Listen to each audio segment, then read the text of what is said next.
So what I'm going to start out with is just a quick overview of our championship season information. How do we got to where we were? Our task force, which was some of our task force members, are obviously on our call tonight. And I'm letting a few people in as we speak.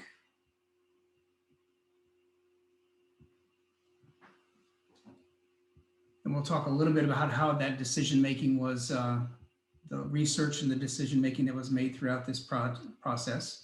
We'll also talk a little bit about the formats just briefly, but some of the things that we really wanted to be aware of is what's changed.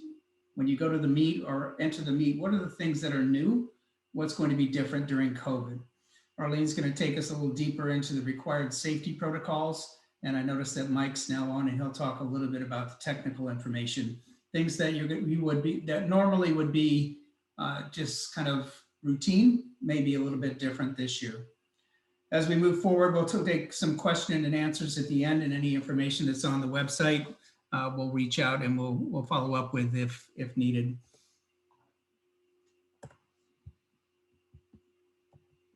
So the task force, just starting out with kind of the overview of where we were. For the last 3 months, we have a task force of committee chairs and staff that really work very diligently on doing a lot of research. We knew that we were responsible for the entire LSC. What makes that different, obviously, is everybody has their own bubble. Everybody comes from different bubbles. What's safe for them may not be safe for somebody else down the line.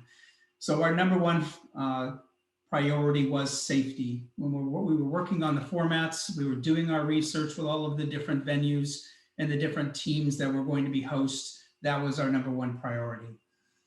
We have great reputation in Indiana. In-house, across the United States, we are kind of not only noted for how great events we run, but also one of the few across the United States right now that is even running events of this capacity. So this whole scenario boils down to a moving target. The decision-making that we're making now is really based on the information that we have today. Last week, I'm looking on the news, and Michigan Athletics takes a break, a 14-day break, the entire athletic department. Today, Olympic trials now is a split meet due to some of the health and safety factors. And maybe later on in the conversation, Arlene will give us kind of an update of what she can share about the Olympic trials. So our task force really looked at some of the feedback that we received back at the House of Delegates. And it was a group of coaches from the age group and senior committees that got together, and we asked what's important, what's the ultimate goal for the 2021 season. And it was to host a championship season in March of 21. The swimmer participation is important for the mental health of our athletes, and we know that.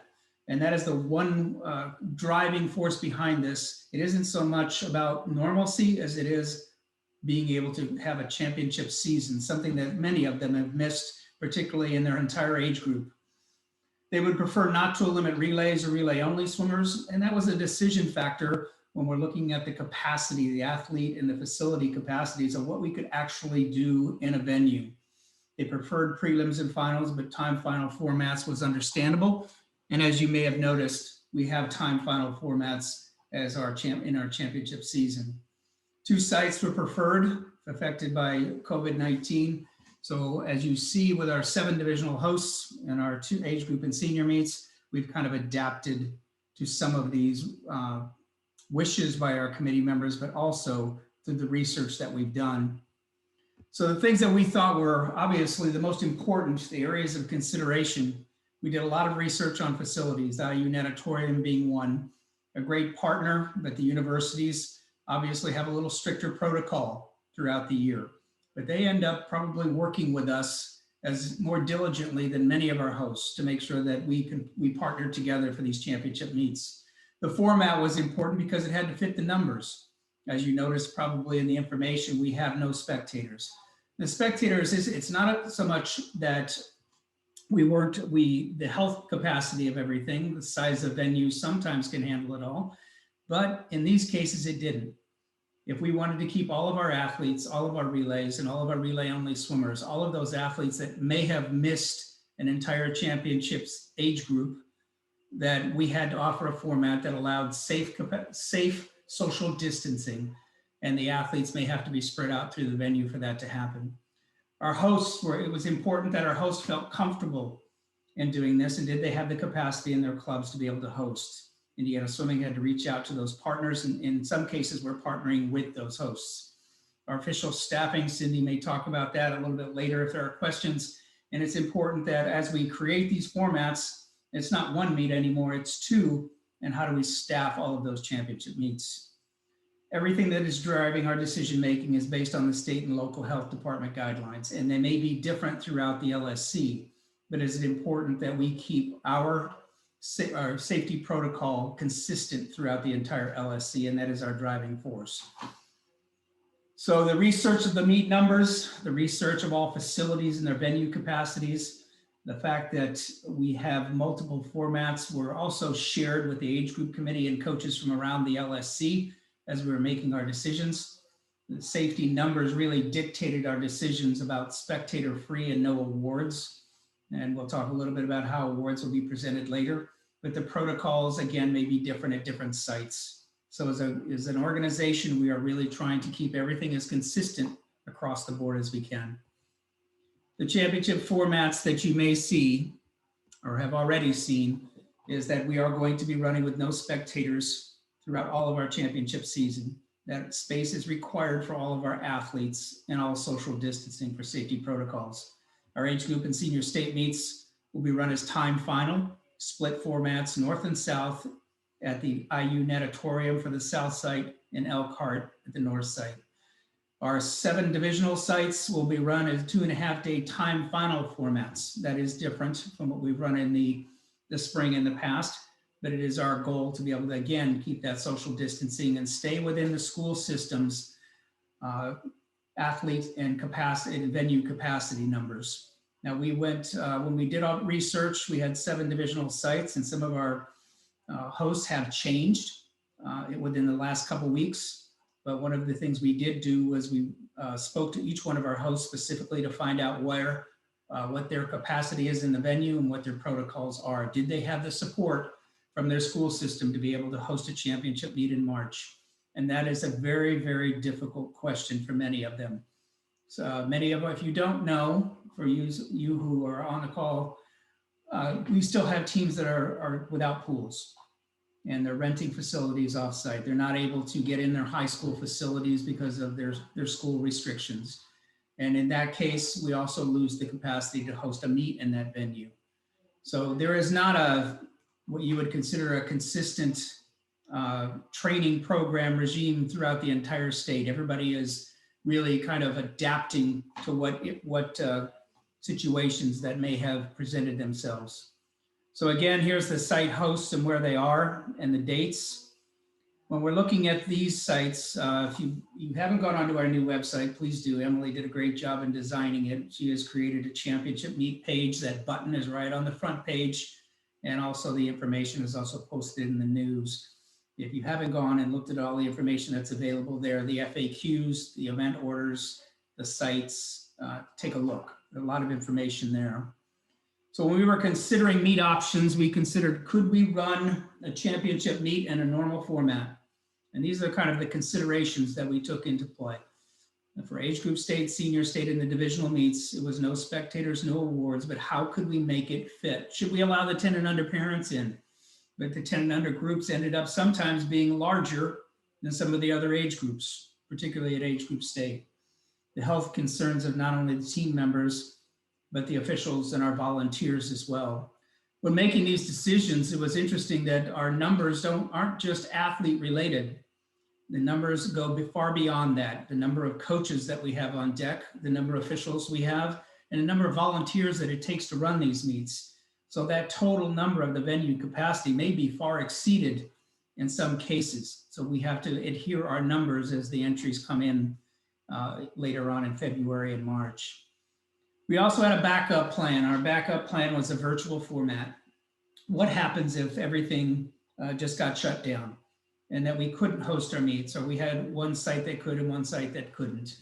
You know, how would we handle this scenario, and whether it's all, excuse me, all of the March meets or specific meets, and how would we handle that in a format that may be just hosted by host clubs, excuse me, meets hosted by clubs and their times added to a database and ranked. It would not be a true championship, but it would be a virtual ranking of times if that's the direction we had to go to. And you may ask yourself, why would we do that? Minnesota's doing that. There are some LSCs right now that do not have the capacity to be able to run championship meets in the venues due to some of their health restrictions. And I will tell you that they have done a good job in planning for that. So it'll be interesting to see how it turns out for them. Other LSCs across the country do not even have access to practice pools, nor competitions. And many of them are coming to Indiana to compete.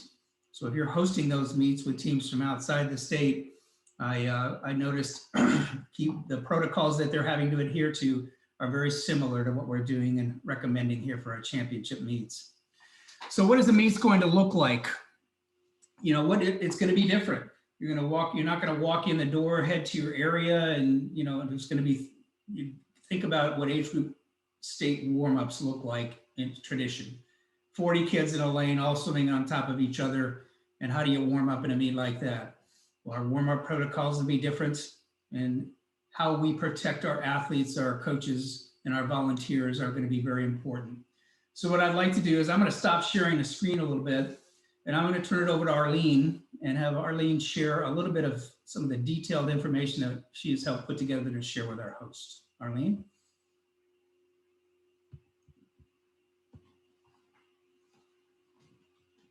Mike, unmute yourself.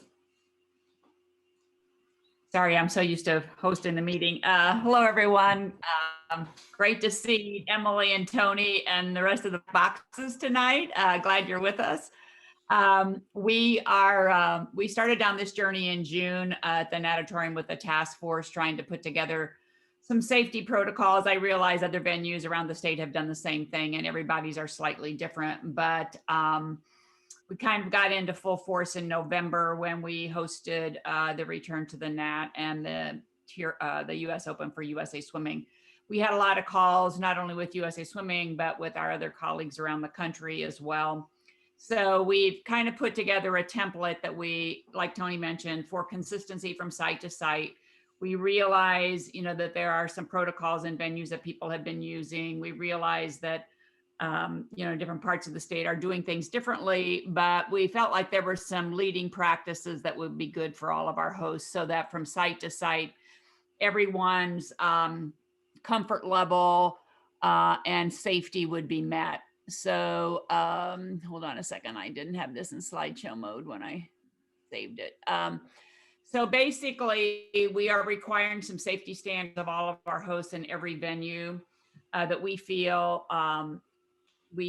will accomplish the goals of everyone feeling safe throughout the competition. They do, like this has been going on for a while, but every host does have to present a comprehensive safety plan. In most cases, that's going to be done in collaboration with the venue. It might be done in collaboration with the local health department, again, depending upon the location. But one of the biggest items that we've learned that is extremely valuable is that every site needs to have a designated COVID-19 safety director. We'll talk a little bit about that position. Marshals have now become, well, they've always been extremely important, but they've become very important to the execution of the safety plan. So we put together sort of a model on what that would look like. We are requiring an Indiana swimming waiver, and it could be, if you're at the natatorium, it will also be an Indiana University waiver that will be done pre-meet as part of the registration process, all electronically. If it's athletes under the age of 18, parents have to be the ones that sign these documents. So you will be receiving these from your host as part of the entry process. And then when athletes and coaches get to the venue, there's going to be participant screening, which will include a temperature check and a COVID questionnaire. And I'll kind of share that with you in a bit. The one thing that I personally haven't had experience with, I know Alec has, because they've had a lot of 10 and under athletes, is executing the on-site participant screening with younger athletes. The parents need to be part of that process before they come to the meet, because they have to be the ones that are filling out the forms on behalf of the athletes. And I'll share that form with you in a bit. The hosts are going to have to be very diligent about having contact tracing methods to collect data. So gone are the days when a person can just show up and try to get into a venue. To volunteer or to officiate, it doesn't work that way anymore. So everything has to be predetermined, including entrances, who's going to be there, who the designated coach is, and so forth. Obviously, masks are mandatory. The facilities are obviously have enhanced sanitation methods. And then probably one of the biggest ones that's facility dependent is the well-defined social distancing procedures. So depending upon whether the venue has multiple entrances, if they have one-way stairways, if they have floor decals, wall decals, signage, those sorts of things are going to be very important so that once athletes and coaches and officials and volunteers are in the venue, that they understand the expectations of social distancing within that venue. We are anticipating that in most venues, the team seating will be in the spectator stands, and that because of the number of teams involved in these events. So those areas will also have to have markings for to maintain social distancing. We are also asking our guests to have a comprehensive communication plan.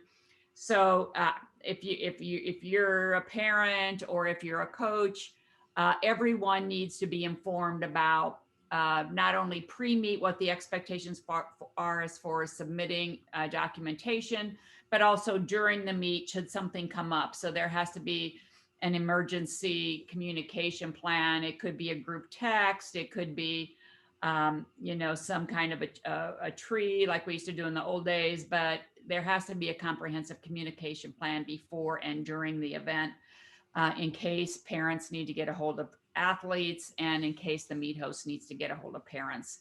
Another item that is kind of a blast from the past is the clerk of course, our pre-race staging area.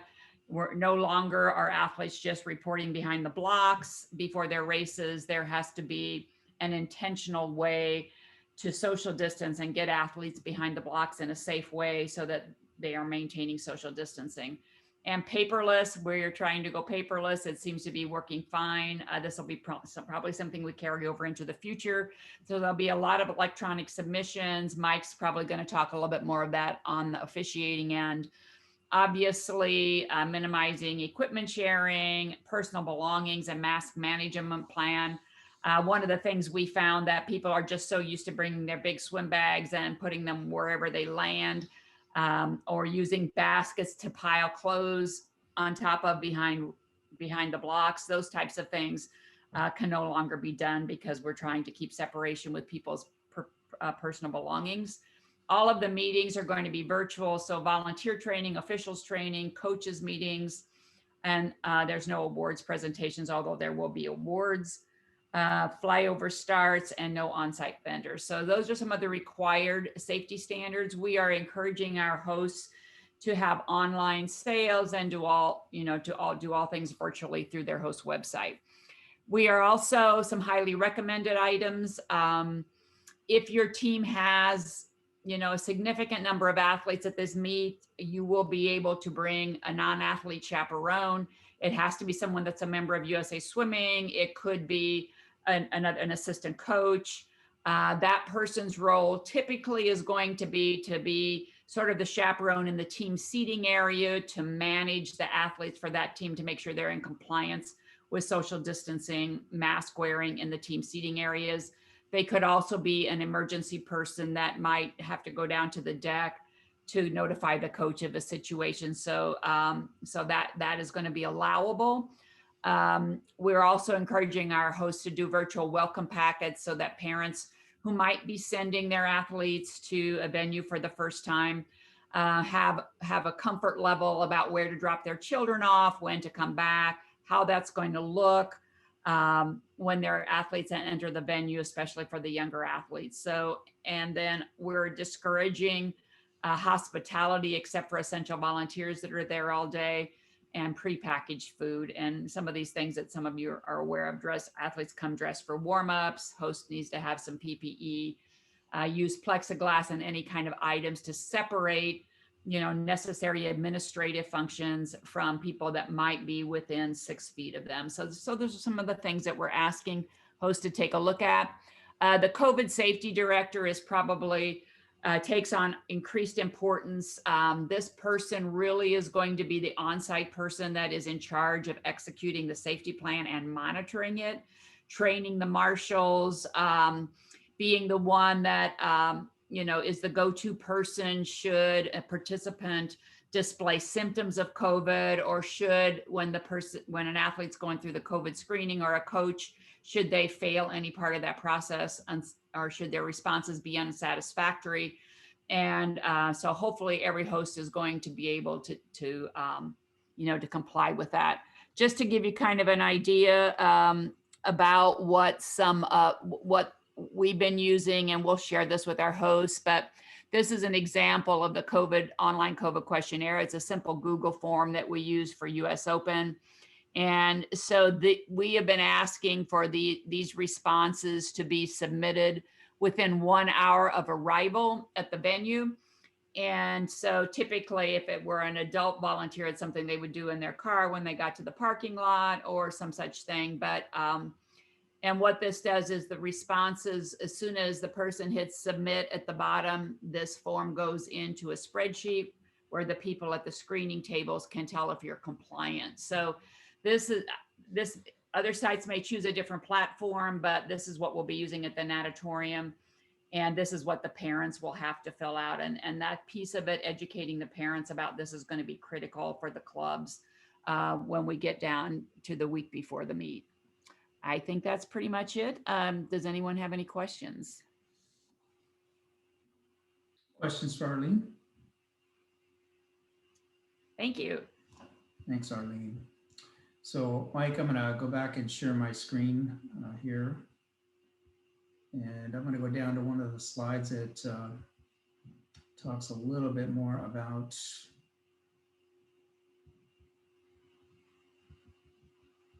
the technical considerations of the meet.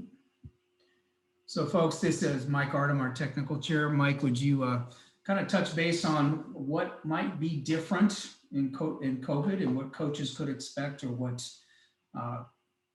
athletes might expect moving onto the deck at championship meets?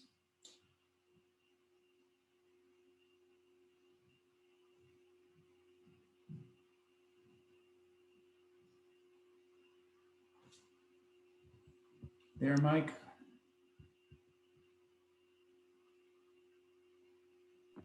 Sorry, I'm unmuted now. Okay. You can hear me now? We can hear you now. All right, thank you. Well, I'd first off like to thank everyone for participating in the meeting tonight.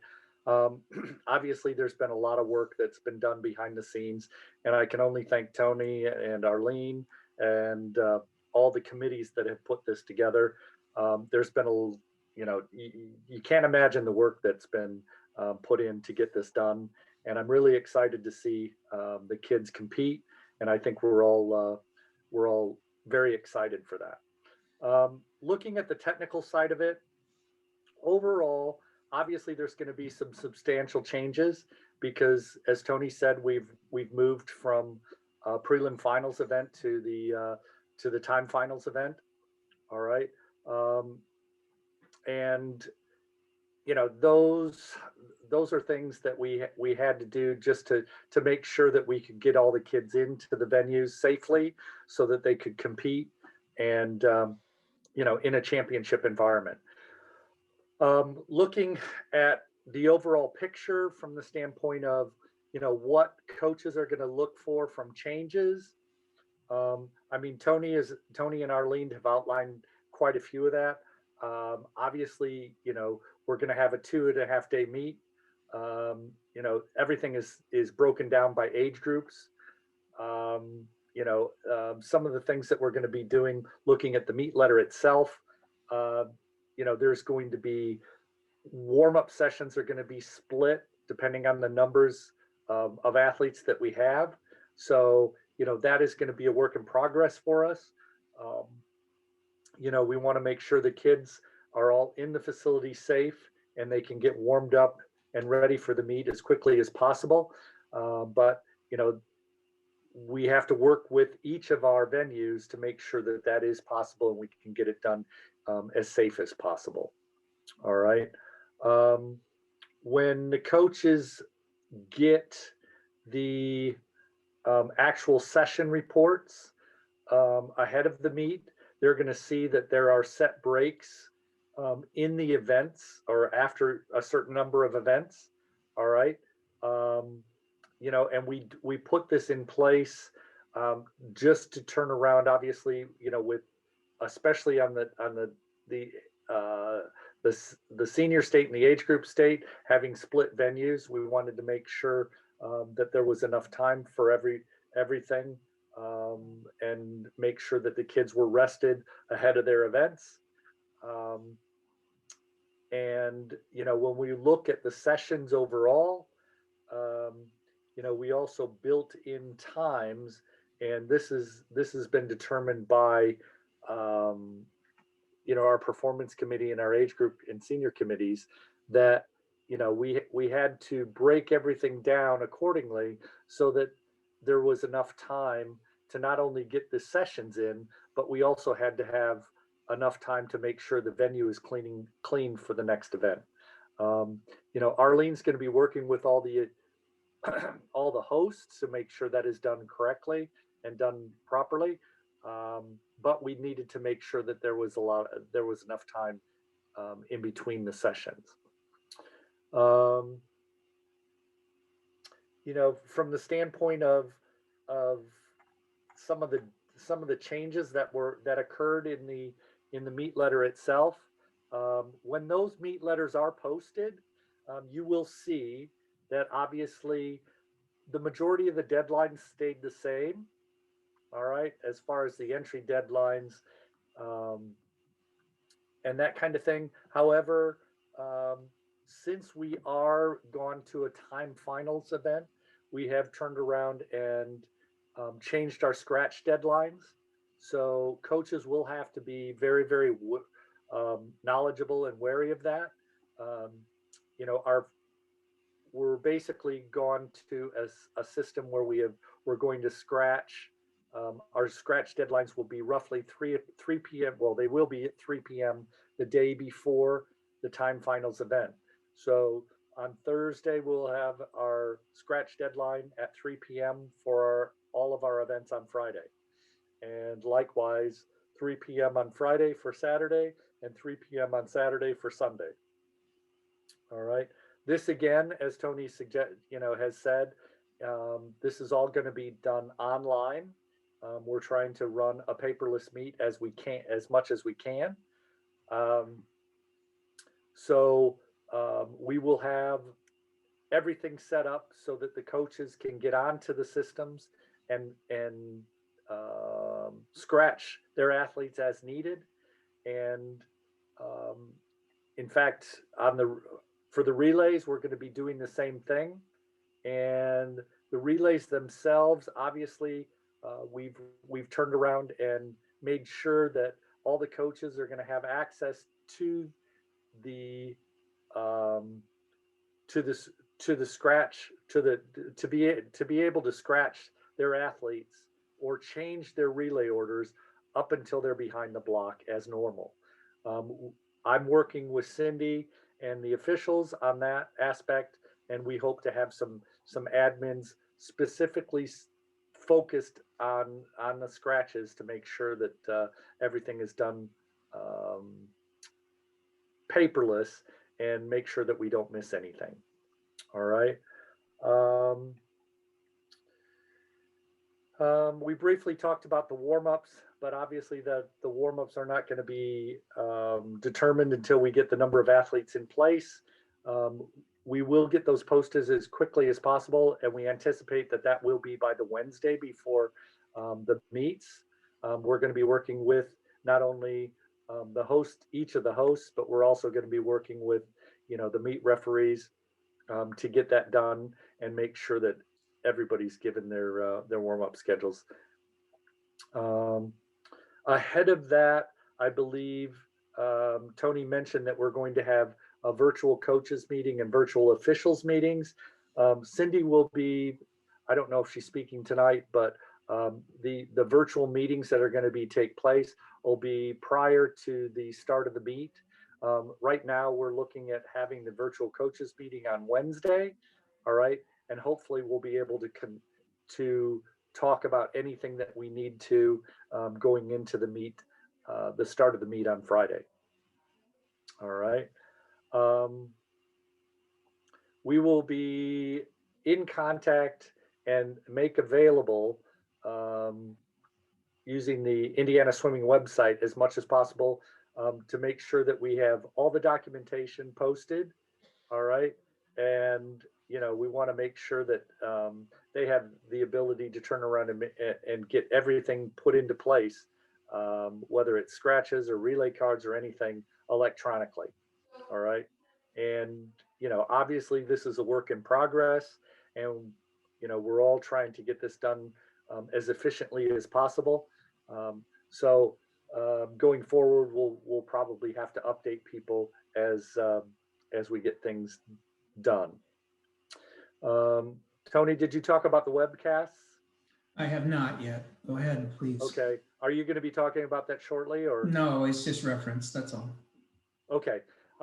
Obviously, you know, because there are no spectators, you know, it's going to be very, very important that the hosts do provide a webcast, and we will make sure that those links are available to everyone involved. As far as awards, obviously there's going to be no awards presentations at the meets themselves. So the hosts will be making sure that, you know, those awards can be picked up following the events, you know, as safely as possible. You know, as far as results and heat sheets and psych sheets, since we are going paperless, we are going to make those all available not only on the Indiana Swimming website, but we're also going to make those available on Meet Mobile. And you know, we'll make sure that all that information is sent to you in due course. Does anybody have any questions at this time? Mike, I think, Mike, one of the questions that I've already received, and probably for the last 6 months, is are we making any exception for athletes who have aged up? And basically the USA Swimming rule still applies. The age of the athlete is the age of the first day of the meet. So correct. I know that's very unfortunate for the kids that have aged up. However, we've adhered to the USA Swimming rule, and we're going to continue to enforce that age of athlete on the first day of the meet. You know, it's just one of those things. I feel bad for the kids, you know, that have aged up, but you know, it's unfortunately we have to follow the rules of USA Swimming when it comes to the age. any more questions for Mike? Mike, thanks for being here. Appreciate it. No problem. So we have Alec Haley on the call. Alec, can you just kind of touch base? In some of the event formats, you'll notice that the 10 and unders have moved to Saturday and Sunday sessions only. And strategically, we had placed the 13-14s at age group state last session each day. We kind of talk about kind of the decision-making with the formats for those meets. Yeah, you know, we kind of moved the 10 and unders to 2-day format just to limit their contact and in the building with them being a smaller age group. We had the ability to move them all into 2 days and keep that session small enough. In most divisionals and in some cases, the open age group usually a bit smaller, so we kept them with the 13-14s, and that usually being the largest session. Put that in the morning so we get those kids through and out the building and get those worries behind the hosts. As far as that being the largest session, kept 10 unders in the morning, moved the 11-12s to the afternoon. At least with the case of divisionals with age group state, we actually provided the 13-14s with the late evening session, keeping them 10 and unders in the middle. They're also in a 2-day format, and that again limiting numbers on deck, and the 11-12s in the morning. We know a lot of the 13-14s don't get the opportunity in time final meets to swim in the afternoon. So we created a format that gave them a chance to swim later in the day, and hopefully creating better racing for them.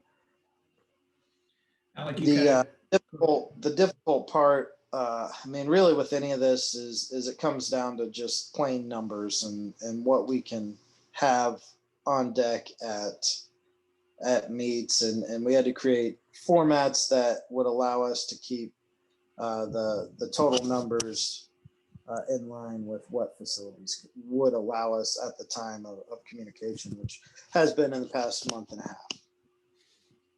Alec, you were one of the ones that kind of took a stab at it early about the event formats. What are the thought processes behind the breaks, the strategic breaks that have been placed in the events, sessions, and so on? Yeah, I mean, really taking a look at everything and just trying to create at least 15 minutes, a minimum of 15 minutes from the start of one event to the next, to really eliminate courtesy breaks and keep timelines moving. And, you know, using the data we had from 2019 sectionals, I think we were able to create something to keep breaks within those formats in the 13, 14 and open sessions, so that none of those events will start within a minimum of 15 minutes. In a few cases, they are longer than that. So hoping that'll keep enough time for athletes, even if they're in back-to-back events, to have enough time to take care of their bodies and be ready to go for their next event. Any questions for Alec on order of events?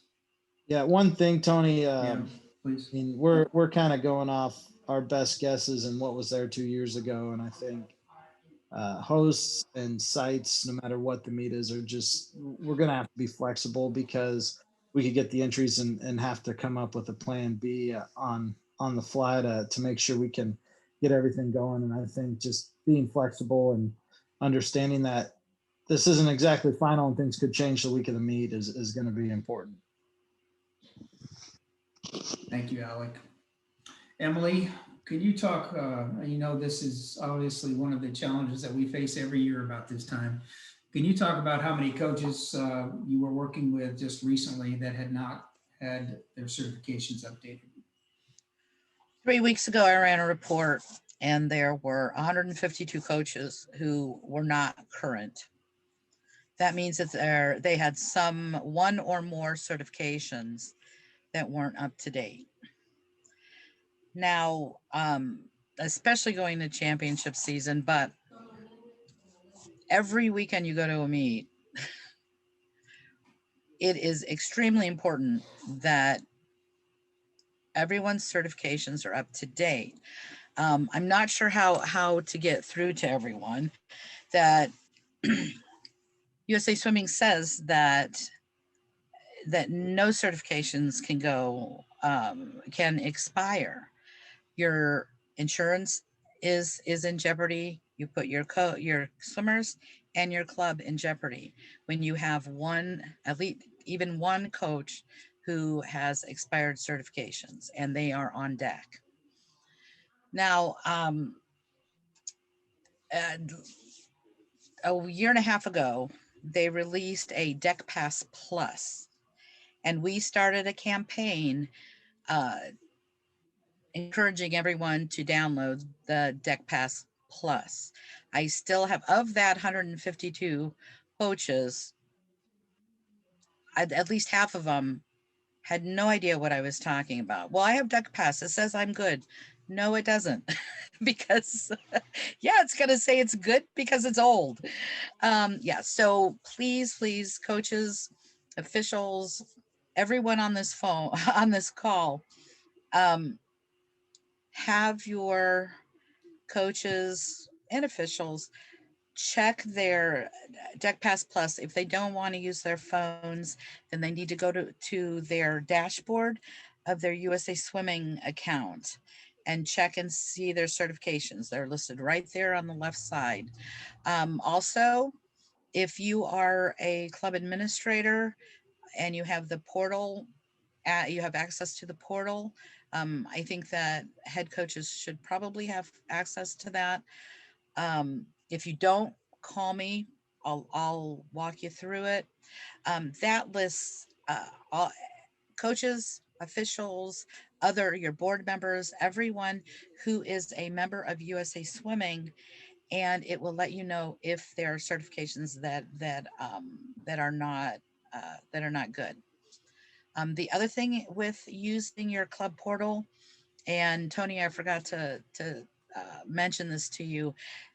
That is a perfect place to find out your 18 and overs who need to take the APT, the athlete protection training, because athletes who turn 18, they have 30 days to take the APT. If they compete and they have not completed their APT, their times will not be put into the record.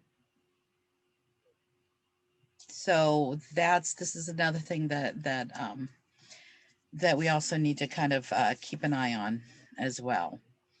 Yeah, so I can't stress enough the importance of the certifications. We have it right in our phones. So many people use their phones, and it's right there. Your expiration dates, what needs to be done, and it's a red. If your certification is out of date, it's a yellow if it's getting ready to expire, and it's a green if everything is good. You will if you have an expiring certification, you will get a notification 30 days prior and 15 days prior. If you are not getting that email from USA Swimming, then we need to check what email you have on file. Because if your email is wrong with us, it's wrong with USA Swimming. Emily, thank you. Arlene referenced having a non-athlete, either chaperone or an additional coach. Tell everyone where the link is on the website for your membership, and then where they go to for athlete protection training and background check.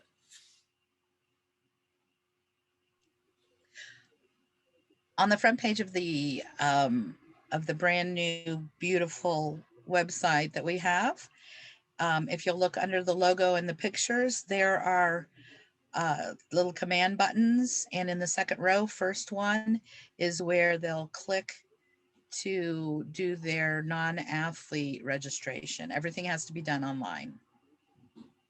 From there, there are a couple of places, but actually what will happen then is I get their registration, and I send them an email that gives them all the links and all the information on how to finish up their registrations and get their certifications up to date. Thank you, ma'am. Any questions for Emily?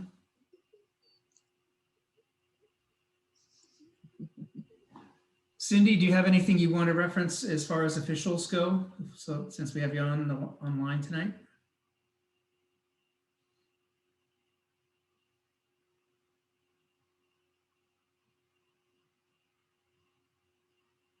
You still there?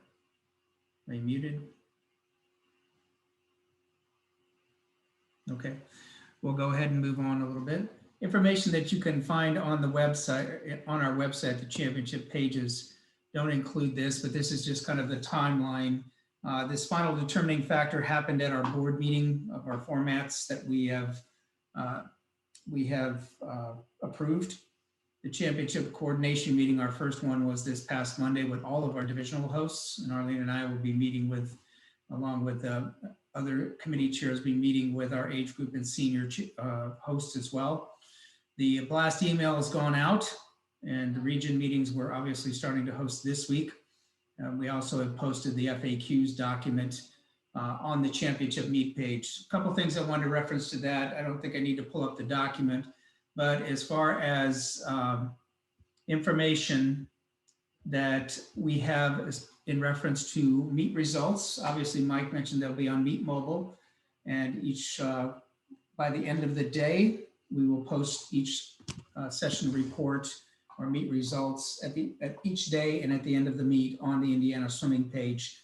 The other thing to notice as far as awards go, the only meet that will have awards available for the athletes as they walk out of the venue will be the divisional meets. Both age group state and senior state are combined results, and we will take, by the end of the evening, we should have combined results, and that will be posted on the Indiana Swimming website. And then all of the awards will come out of the Indiana Swimming office. So those will be mailed out. So our LSC support team, and basically Arlene's talked about the COVID safety director and how important that group is. The final meet entry files is Mike is going to take care of those meet entry files, and meet announcements will be posted in another week or so. And the online process will be activated at that time as well.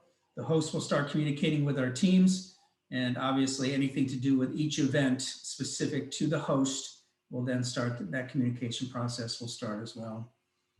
Cindy, are you back online? I thought I saw you come back. Yes. Did you have anything you wanted to reference as far as officials go and specifically? I don't think so. We are going to be using a little bit different numbers than what we have been using for inter-squad meets. We're going to go with 12 officials for the divisionals and 14 for state meets. Divisionals previously have always been up to the host to solicit volunteers. And we're going to kind of make that a host/meet ref joint effort. And we're going to do that online and do online signups. So that will be a little bit different. And other than that, I think that's about it. Okay, thank you. Ben and Ben Sutton's here on with us tonight as well. Ben, you got anything you want to add? No, I think everything's covered. It's appreciate, I know, all the hard work that Tony, Arlene, Alec, everybody's put into this. So I know it's been a long journey. So happy that we get to do this. Feel very blessed. Thanks, Ben. Our General Chair, Mickey Smythe, is on tonight. Mickey, any closing comments you'd like to make tonight? I would just like to reiterate what everybody has said. Thank you for all the efforts. This has been a heavy lift, and I think it's commendable to those that have taken up the responsibility and made this happen for our athletes. And just thank every one of them. Thank you, Mickey.